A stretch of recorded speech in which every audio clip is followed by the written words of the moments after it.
Congressman Bishop, welcome to Explorations in Black Leadership. Thank you very much. I want to start with some questions about Brown versus Board of Education. Now, you were just 7 years old in 1954 when the decision was handed down. Can you remember, did it mean anything to you right then? I can remember the event. There was a great deal of excitement in our community, in our household, and I remember sitting at the dinner table that evening when it came on the 6 o'clock news and hearing my parents talk about what it was going to mean for my life and what the challenges were going to be to compete in a non-segregated society. And of course, it was put upon me that I was going to have to run twice as hard and be twice as fast and twice as smart in order to compete, to catch up, because we had been held behind. And so that was my mantra. So you got a sense, I'm guessing from your parents, that although this meant equality, that you'd have to be better than equal in the years ahead. Absolutely. Now, looking back on it from today's perspective, what has it come to mean?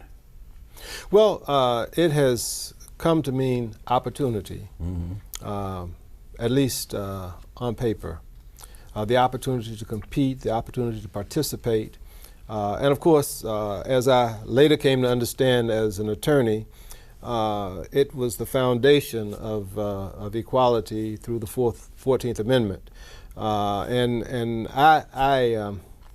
I believe that through that, all of the other gains that we've been able to make in terms of race relations, whether it's the Voting Rights Act, the opportunity to participate, whether it's equal housing, public accommodations, all of that really came from the root jurisprudence established in Brown. In some ways, the Brown case actually helped you to go to law school because Emory University had filed suit against Georgia, even though a private school, to allow it to admit black students. They won the suit, they admitted black students, and shortly thereafter you enrolled.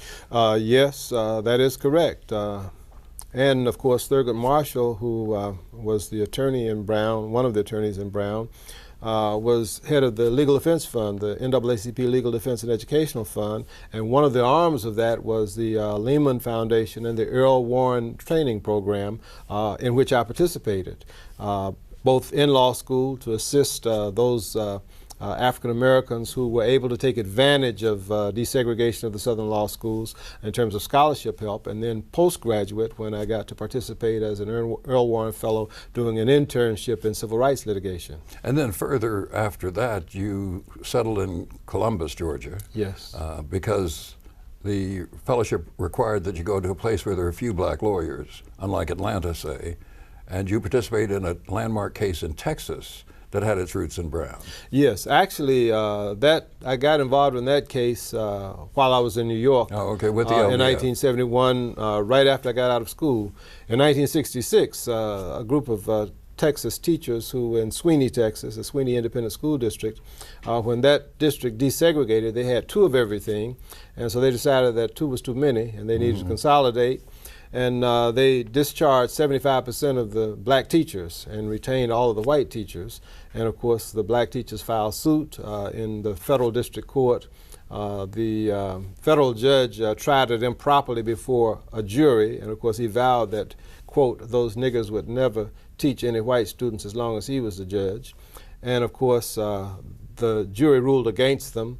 It was appealed to the Supreme Court from that trial in 66, and of course it had been reversed by the Supreme Court, sent back, it went to the Fifth Circuit, then it went to the Supreme Court, then it was reversed, sent back, remanded to the district court in 1971 as I was getting out of law school, and I was assigned to go down and review the record to see whether or not there needed to be a new trial, whether it should be resubmitted to the judge for him to decide on the record, or whether the record needed to be supplemented. I recommended that the record be supplemented, not a full-blown trial, but that be some more evidence put in. And of course, I was designated as lead counsel, working with 2 local attorneys, Gabrielle Kirk McDonald and Weldon Berry, who were there in Houston. Of course, it was a great experience for me. It was an interesting case, but it was perpetuating the legacy of Brown. Ultimately, the case continued. We were ruled against, but we'd made a good record. It went back up to the Fifth Circuit, back up to the Supreme Court. Reversed later. By that time, I was in the legislature, but it was taken away from that judge, assigned to another judge. They settled it, and the estates of some of the black teachers received substantial settlements, $400,000 or $500,000. But the named plaintiff, Mildred Harkless, who was a young teacher, immediately left and went to California. She didn't get a lot of back pay because the measure of damages was the difference between what you would have made and what you actually made. And of course, she went to a place that paid teachers higher than they did in Texas at the time.